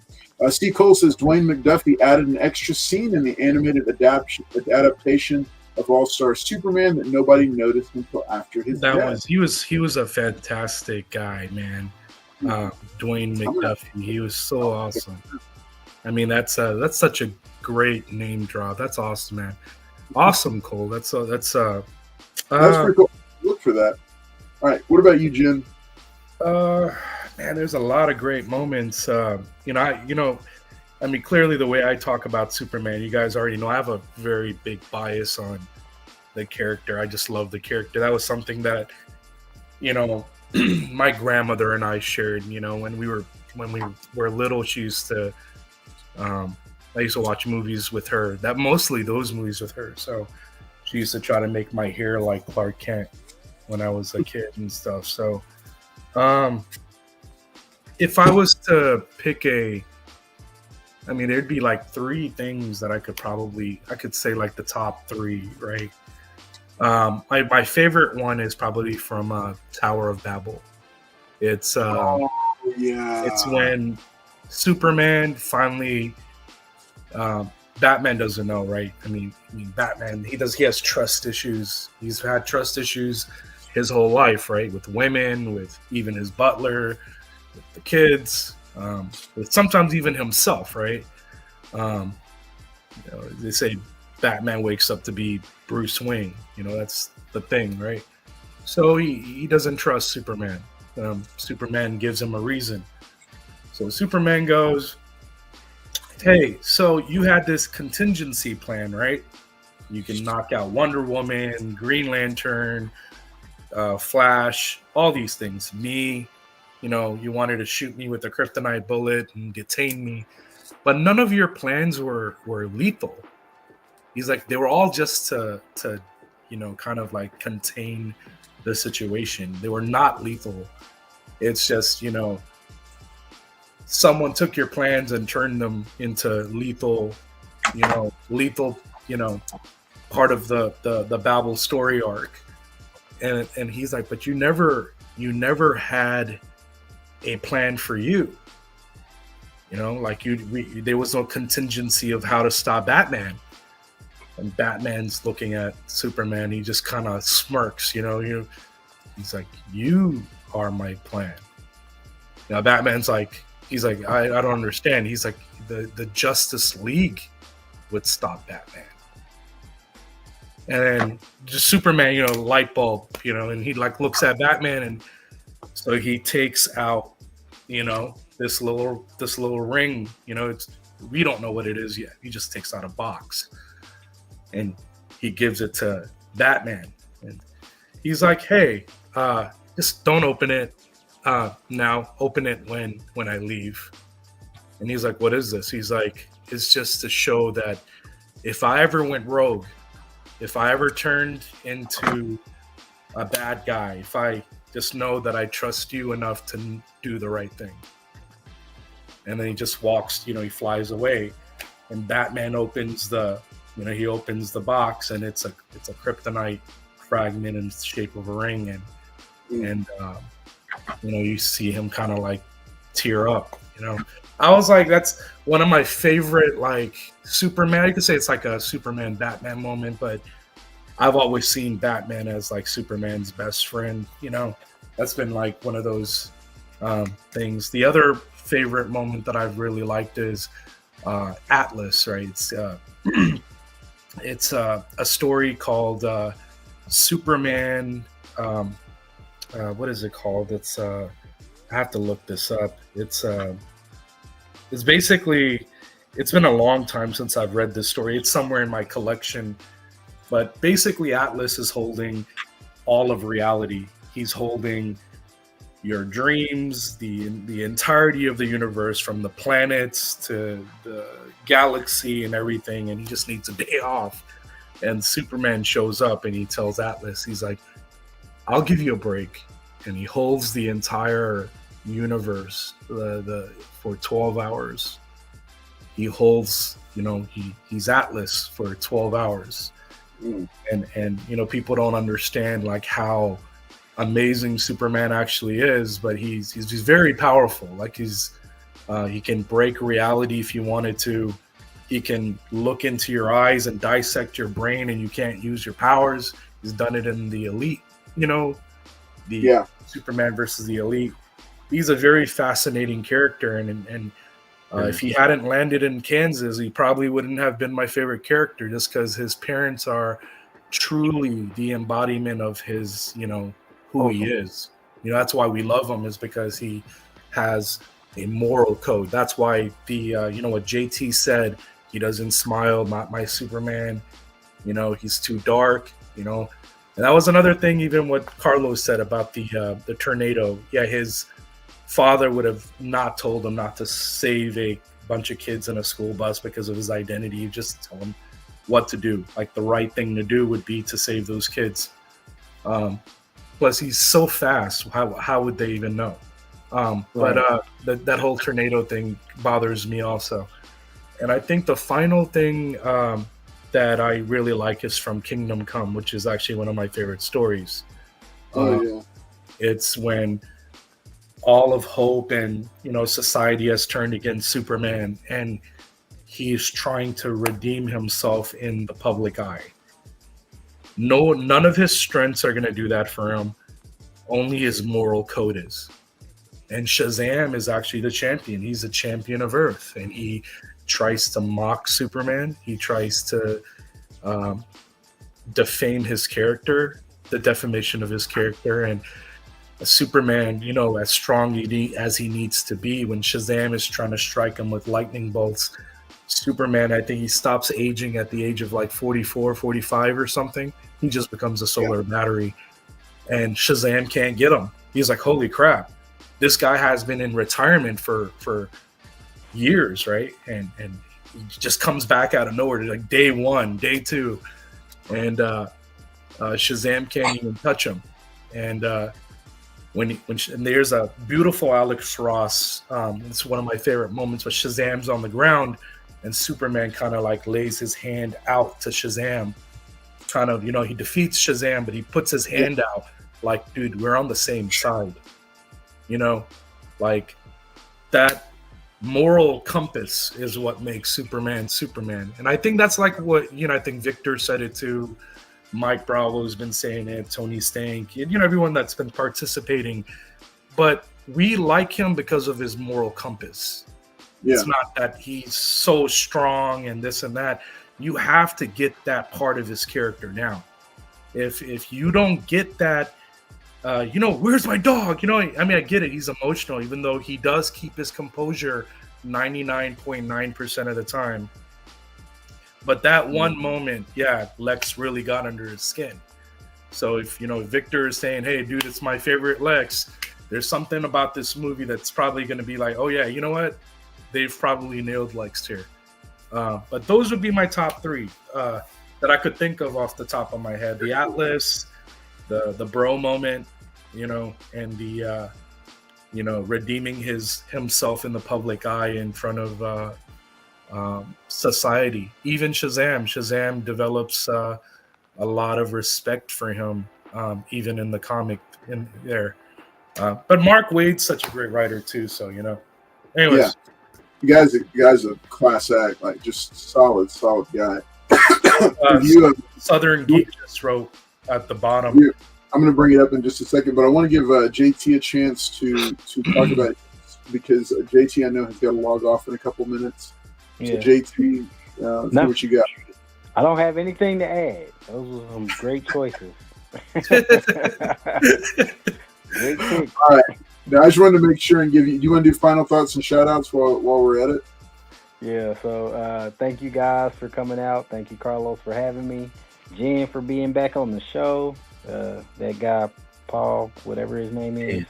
I love you guys. So I mean, that guy just been really busy working. So yeah, but I got to log off. I got to wake up early in the morning. So I appreciate y'all coming. Keep watching. The rest of the show should be great. Yeah, because I'm here. This guy. All right. See ya, guys. Thank you, we'll see you, buddy. All right. Later. All right. So let's go ahead. And I've got so we've got some more people. Buddy, good to see you. Vic Digital says, whatever happened to the man? Standalone issue. It's actually a two-issue storyline. But yes, it is one of the greatest Superman stories ever told. Love it. Louis V, good to see you, buddy. Southern Comic Geek says it's not what Superman can do, it's what he chooses not to do. True. All right, that's what makes him great. All right, Southern Comic Geek, I'll co-sign this. JT, does Paul do anything at the gym besides take a picture? Oh, JT logged off before he could answer. All right, C. Cole says his mother talking. I want to say it was at Pa Kent's grave, but it was a scene with those two Justice League Doom DVD segment on McDuffie's life. Points it out. Very cool. Okay, I'll have to check it out. All right, Emma Dudley says, good night, JT. Good to see you. Yeah, I was going to say that the Whatever Happened to the Man of Tomorrow is an excellent one. I've always snagged those for the personal collection and try to keep a copy. I also have their 2-issue collection of both of them together, which it was the last issue of Superman, last issue of Action Comics before they rebooted it using John Byrne's Man of Steel template. So good stuff there. Paul Southern wants to know if you'll room with him at New Orleans. No, man, I ain't taking none of his damn directions. Oh, so I got an image right here of Superman. Okay. So this is my favorite image. I told Carlos about it. But him. So if y'all know, he went to an interview, right? And then the Justice League was just getting bashed up by Doomsday. So this is the image of him catching Booster Gold. And then he's like, it looks like you guys are needing a little, what do you say? Something like, I hear you people are having some trouble. He's like, we're having a Doomsday. And then the other, I couldn't find the book. I don't know what I do. But then this image of him just taking that punch. That's just Superman to me. Yeah, I mean, because in that image, people may not understand. Instead of helping out regular humans, he's helping out superheroes. So that's how I've always envisioned Superman. That guy that if you're in trouble, he's right behind you. He's like, hey, let's get going. Let's get it. You know, because he's like, oh, what'd you call him, Booster Gold? Doomsday. He's like, how you doing? And he just takes that punch. And I'm just like, yeah, that's Superman. Yeah, that's awesome. Those are epic frames. Yeah, just bring me Injustice Superman. That's what I want.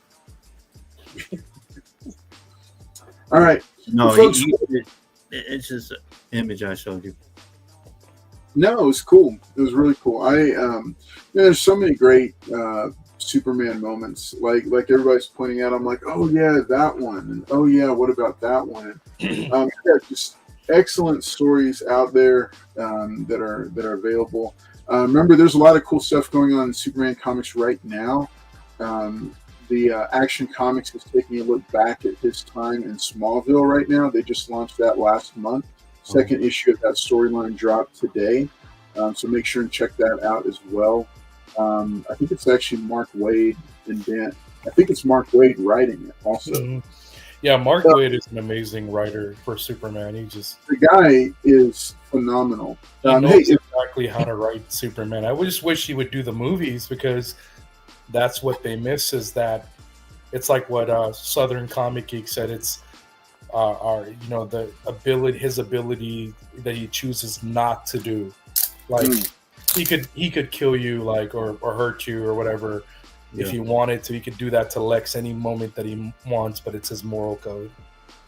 Even Atlas, right? Like Atlas, when he held all of reality together, you know why he even did that for Atlas was so Atlas can go to his daughter's wedding. People don't understand it's his moral compass. He's just a good person, just a really good person.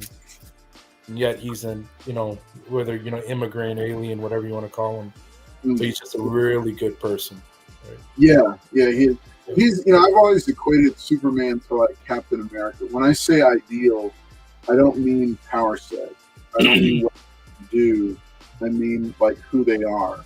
And like Captain America, as portrayed by Christopher Evans, and then Superman mostly is portrayed by Christopher Reeve, but also Tom Welling.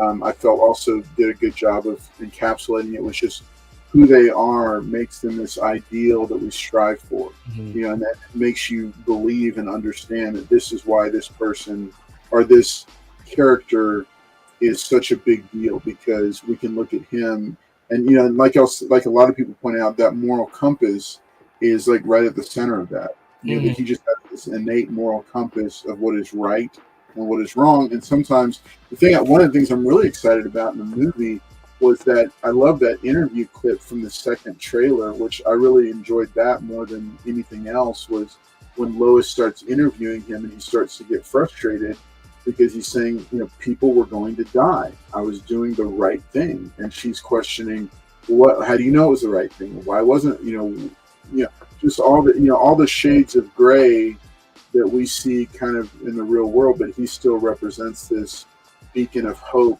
and this beacon of light and this beacon of good, like doing good and doing the right thing, even when it's not popular.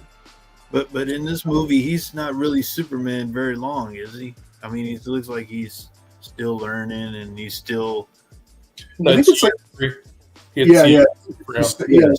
it's like a second, third year kind of thing. I think James got. You're still learning, and 3 years in.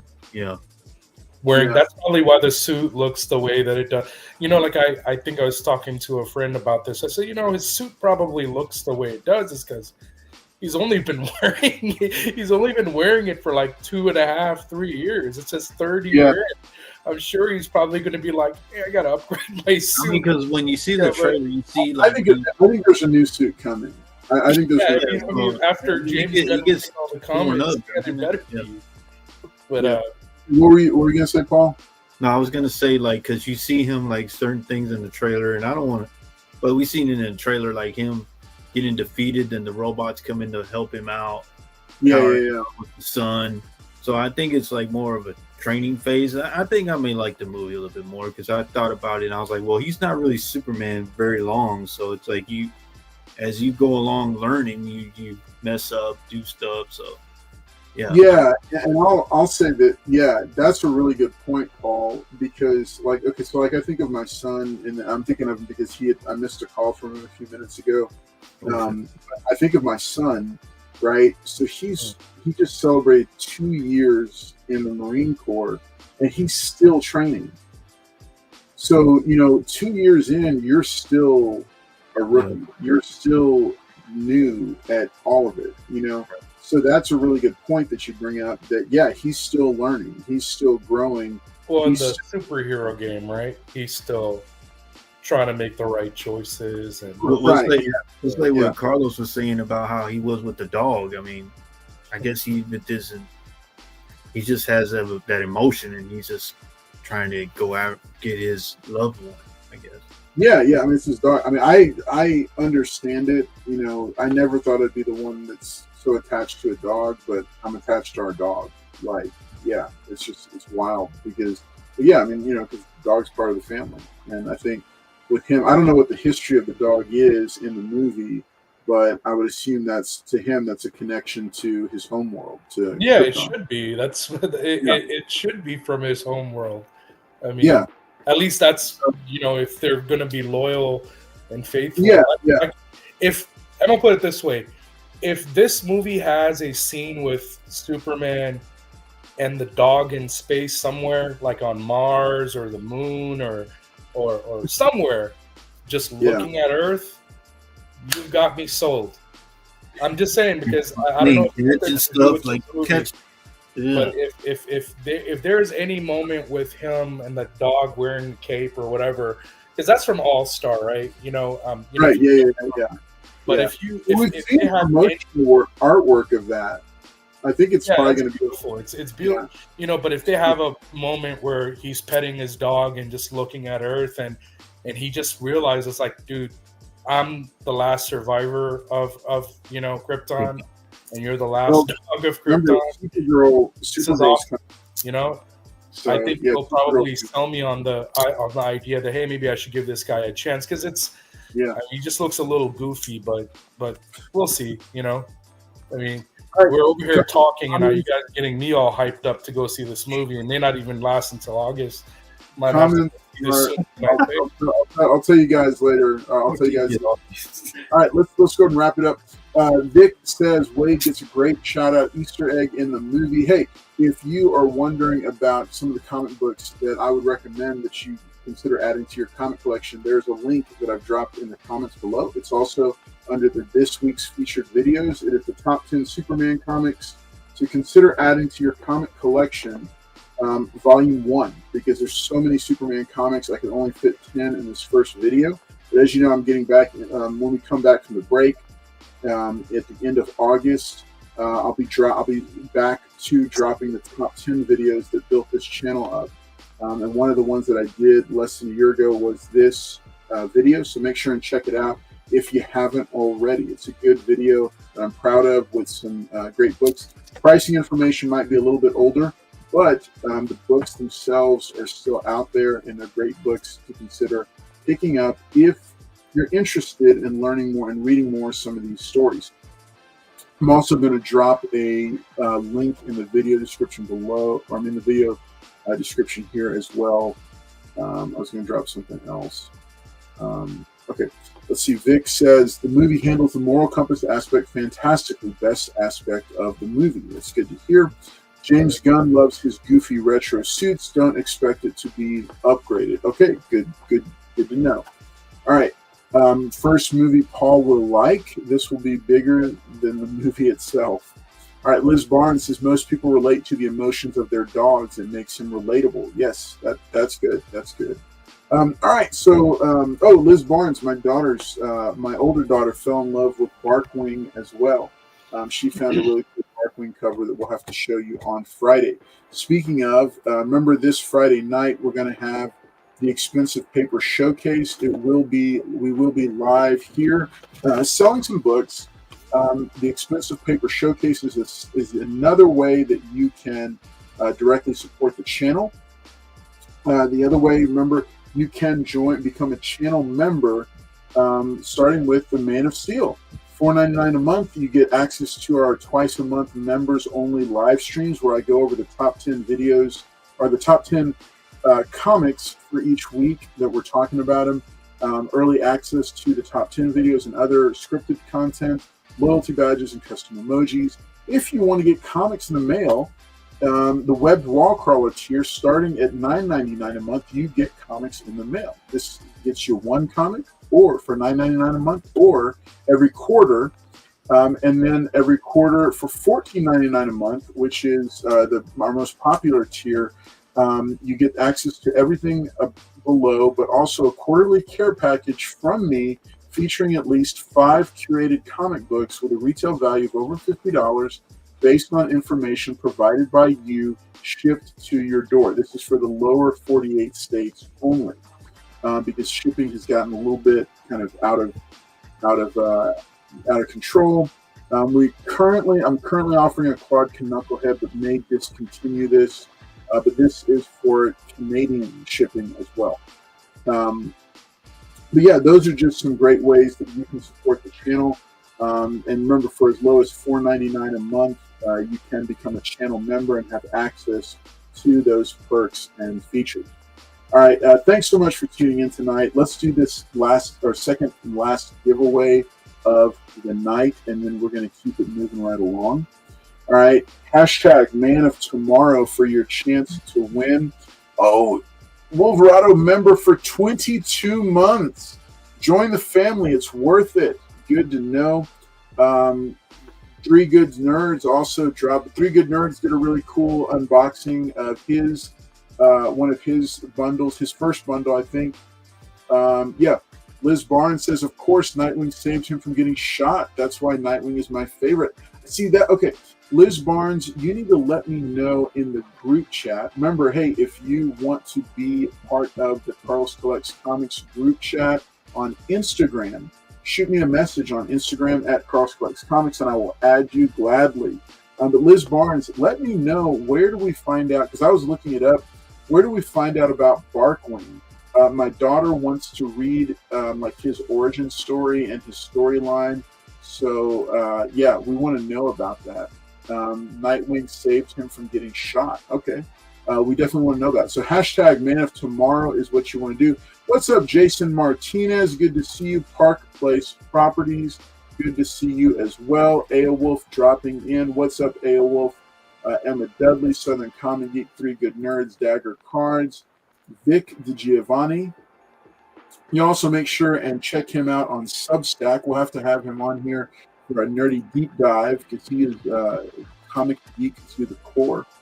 I will look it up. I have the book. Yes, please do, because Scarlett wants to know more about Barkwing. All right. Hashtag Man of Tomorrow. We got 24 entries. Make sure and hit that like button, folks. Here we go. In 3, 2, 1. Good luck, everybody. All right. Let's see who the winner is. Good luck to everyone.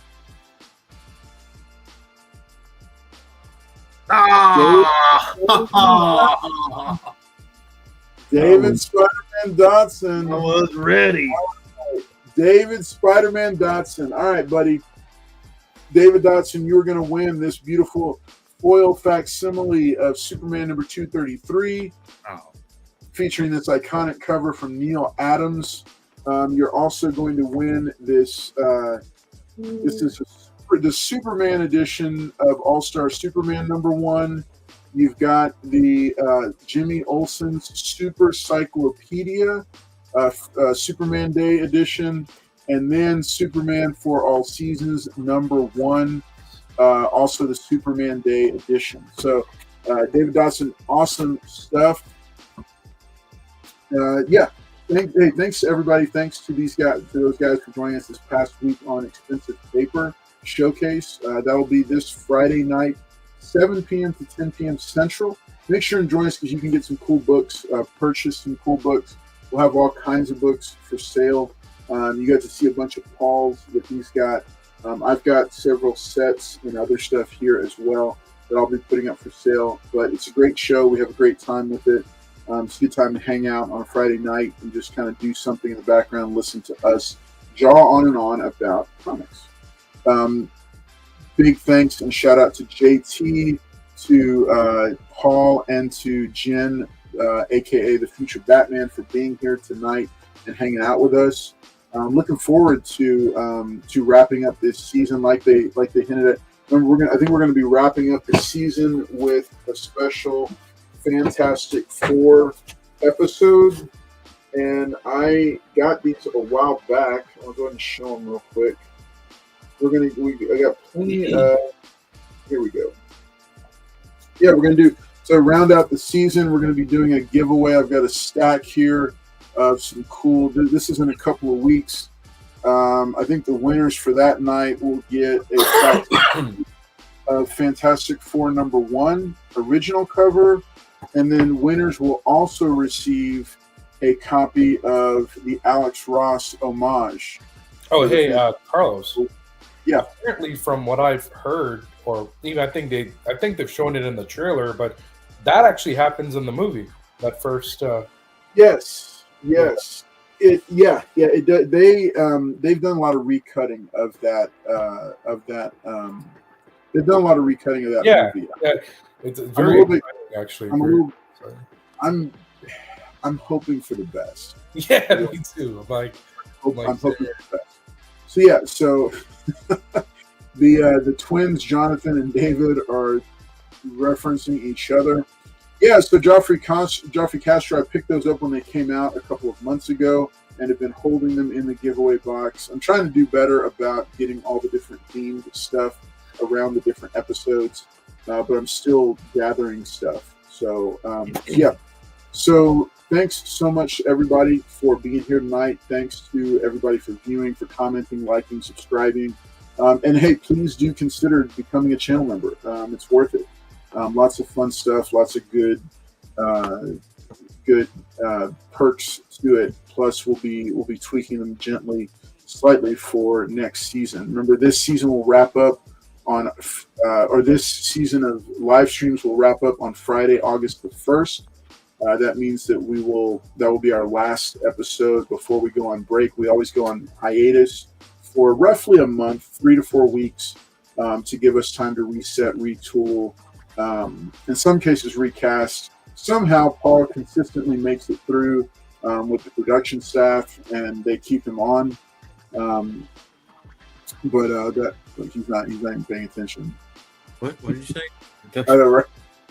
Let's see. I've been a member for 4 months, and Emma Dudley just got her first care package this past weekend. So yeah, thank you for being with us, Emma Dudley. All right, hey folks, y'all take care. Have a great night. Thanks so much for being here. And last but not least, make sure and hit that subscribe button. We're trying to break 2,025 subscribers in 2025, which will trigger the biggest episode of the giveaway show we have ever done. So wanting to see us break 2,000 subscribers before the end of this year. Thanks so much for tuning in. Y'all have a great night, and we will see y'all next time, next week for the next episode. Next week's full broadcast schedule. Tuesday night, Carlson Friends. Wednesday night, the giveaway show. Friday night, Expensive Paper Showcase. Otherwise, we'll see you on Friday night, 7 p.m. Central for next episode of the Expensive Paper Showcase. Take care.